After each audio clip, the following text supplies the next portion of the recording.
જો આ બહુ સમજ્યા જેવી વાત હોય હો ભાઈ. ટાઈમે માતા પિતાની સેવા ન થઈ હોય, ટાઈમે માતા પિતાની ઈચ્છાઓ પૂરી ન કરી હોય અને પછી વયા જાય, પછી માણસને આખી જિંદગી એનો પશ્ચાતાપ થયા કરે કે માળો મારાથી આ રહી ગયું, આ રહી ગયું, આ રહી ગયું.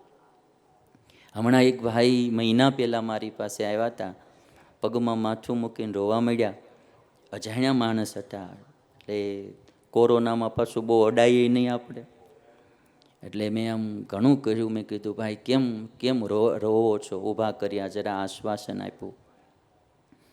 તો મને કહે છે કે સ્વામી મારા બાપુજીનું જરાક મગજ અસ્થિર થઈ ગયેલું કે, અને પછી કે આમ થોડા થોડા મગજનું બેલેન્સ વયું ગયેલું, એટલે ક્યારેક ક્યારેક ગાંડા ગડોડે અને ન બોલવાનું બોલી જાય, ન કરવાની ક્રિયાઓ કરે.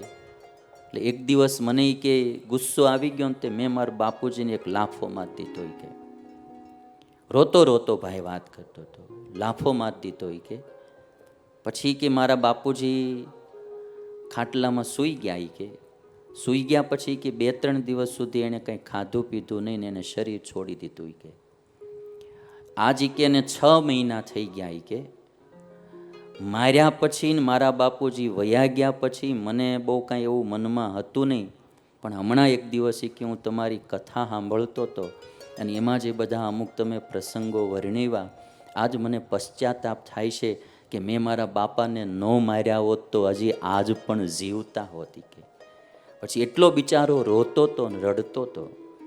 પછી મેં એને થોડું આશ્વાસન આપ્યું. મેં કીધું હવે જે થયું થયું, તમે પિતાશ્રીની પાછળ કંઈ પણ સારા સત્કર્મો, ભજન, ભક્તિ કરો, એના આત્માની મુક્તિ થાય એવા કાર્ય કરો અને ભગવાન પાસે ક્ષમા માગો, ભગવાન તમને માફ કરશે. પણ કંઈ પણ ખોટું થયું હોય ને ભાઈ, એનો પશ્ચાતાપ થાય. એક એવો બેઠો પ્રસંગ તમને હું કહું. એક બીજા ભાઈ લગભગ 6 વર્ષ દાડો થયો હશે, એવી રીતે આવેલા. ઘણા વાર ફોન કરે મન કે મારે એકવાર રૂબરૂ મળવું. પછી મેં આ બધું જરા ઓછું થયું કોરોનાનું, ત્યારે મેં ટાઈમ આપ્યો તો આવ્યા. તો મને કહે છે કે મારા બાને બીમારી હતી અને બાયપાસ સર્જરી અમે કરાવી હતી. કે પછી કે એક દિવસ ઘરે બી આવી ગયેલા, સારું હતું, ઘણો સમય વયો ગયો. પછી એક દિવસ મારા બાએ એવું કહ્યું કે બેટા મને જરાક છાતીમાં દુખે છે, સવારમાં એવું કહ્યું. હું જાતો તો કામે, તો મેં કીધું બા જરા આરામ કરો ને, એવું લાગે કાંઈ પણ તો હું બપોરે આવીશ ત્યારે દવાખાને લઈ જઈશ. હવે એ બાને મેં ખાટલામાં સુવાડ્યા ને હું કે બપોરે ઘરે આવું એ પહેલાં તો બાએ દેહ છોડી દીધો.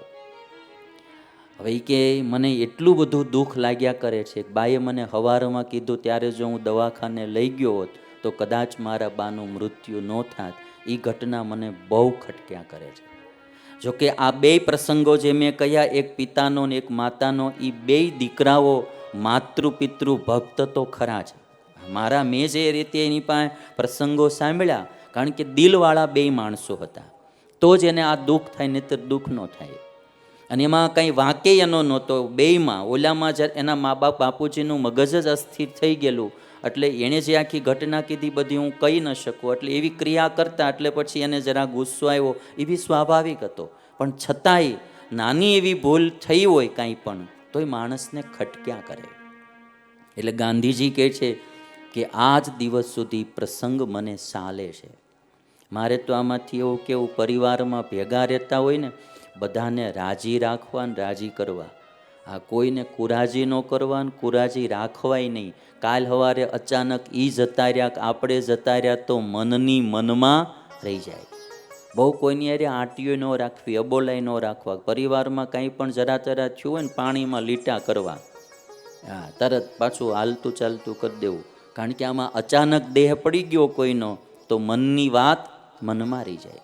ગાંધીજી કહે છે કે એ ઘટના મને આજ દિવસ સુધી ચાલે છે એટલે ખટકે છે.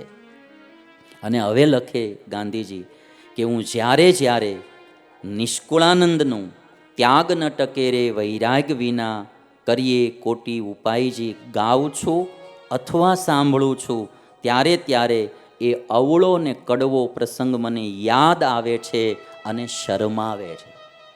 ગાંધીજી કહે છો નિષ્કુળાનંદ સ્વામીનું પદ જે છે કીર્તન, ત્યાગ ન ટકે રે વૈરાગ વિના કરીએ કોટી ઉપાય જે, આ પદની વાત ગાંધીજીએ પોતાની આત્મકથામાં લખી કે નિષ્કુળાનંદ સ્વામીનું ત્યાગ ન ટકે રે વૈરાગ વિના પદ જ્યારે હું ગાઉં છું, ગાંધીજી ગાતા, અને જ્યારે હું સાંભળું છું ત્યારે ત્યારે મને અવળો પ્રસંગ, એ કડવો પ્રસંગ યાદ આવે છે અને મને શરમ આવે છે કે મેં એક ભોગ માટે મારા પિતાજીની જેવી કેર લેવી જોઈએ, ધ્યાન રાખવું જોઈએ, એવું ન રાખી શક્યો.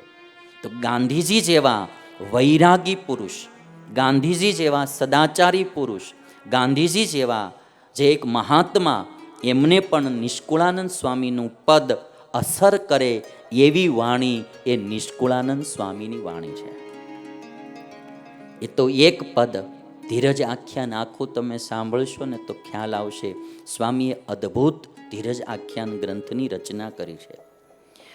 જાહેરમાં હું પહેલી વહેલી આ કથા ધીરજ આખ્યાનની કરું છું, પણ ભગવાનની કૃપાથી આપણે બધાને કામમાં આવે એવી આ કથા થશે એવો મને ભરોસો છે. નિષ્કુળાનંદ સ્વામી ધીરજ આખ્યાનમાં પ્રહલાદ, ધ્રુવ, રાજા હરિશ્ચંદ્ર આદિ જે ભક્તો થયા, જેણે ક્યારેય પણ આ લોકના વસ્તુ પદાર્થ માટે ધર્મ ન છોડ્યો, ભક્તિ ન છોડી, ત્યાગ વૈરાગમાં ઉણપ ન આવવા દીધી, સત્યનો માર્ગ ન છોડ્યો, ઈશ્વરનો માર્ગ ન છોડ્યો, કોઈએ ગમે એવા લોભાવ્યા, કોઈએ ગમે એવા ડરાવ્યા, પણ નો ઈ પ્રલોભનમાં લોભાણા, નો ઈ ભયમાં ડર્યા, એવા ભક્તોના આખ્યાન લખ્યા છે. અને એ બધાએ ધીરજ રાખી જીવનમાં, એટલે એ ભક્તોના જે આખ્યાનો, એટલે સ્વામીએ આ ગ્રંથનું નામ રાખ્યું ધીરજ આખ્યાન. અને ધીરજ વસ્તુ એવી છે ને કે મારે ને તમારે જીવનમાં બધાએ ઘણી જગ્યાએ ધીરજની જરૂર પડે. આજે જે સમાજ અમુક દુઃખી થાય છે એનું કારણ ઉતાવળમાં બહુ દુઃખી થઈ જાય છે. જો ઉતાવળમાં રૂપિયાવાળું થવામાં ઘણા દુઃખી થાય છે. ઉતાવળમાં રૂપિયાવાળું થવામાં, ઉતાવળમાં લગ્ન કરી લેવામાંથી ની ઘણા દુઃખી થયા છે.